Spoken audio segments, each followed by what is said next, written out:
Maya ni mumatigari ma nyumba cia Emmanuel Kimtia irashinirwo ni aikari mari na maroro makigweta Kimtia gukuruhana na gikuu gĩa Kamwana kamwe mwena wa Endebess kaunti-ini ya Uasin Gishu.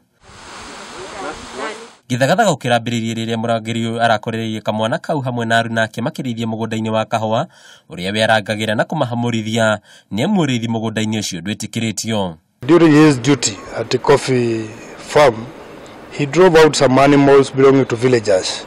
In the course of his work, some kids who were grazing the cattle took off, and one of the kids incidentally fell into River Sabwani, and fatally he died. Kurigana na munini wa county commissioner wa Uasin Gishu Peter Maina, hindi ya gwitharanirio kamwana kau karatafekereire rúúì-ini na kuria gatanahota kwihonokia na muthia karahuruka.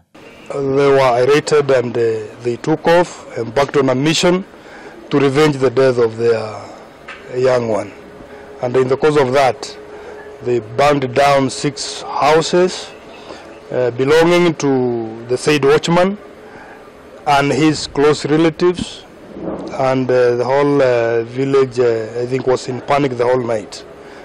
He has lost virtually everything. Murangiri ni ateteria akiuga we no wira wake ararutaga na ndaratanyaga uruta uyu kuhanika. Na mambo sasa ya nduru imetoka, sitaki kukaa hapo sababu mimi ni security, wanasema kunifamia.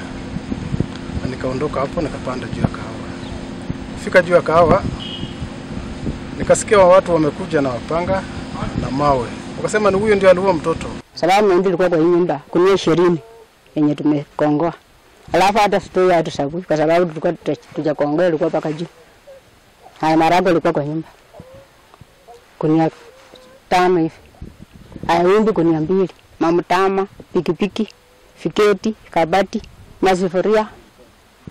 Vitu mingi imeungua hapo ndani sana. Nake MCA wa ward ya Endebess Patrick Kisiero ni amenererie giko giki no ihinda-ini riu akoria muingi kwaga kuya watho-ini moko-ini mao. Handu-ini ha Kameme TV, ritwa rakwa ni Mbataru wa Mwangi.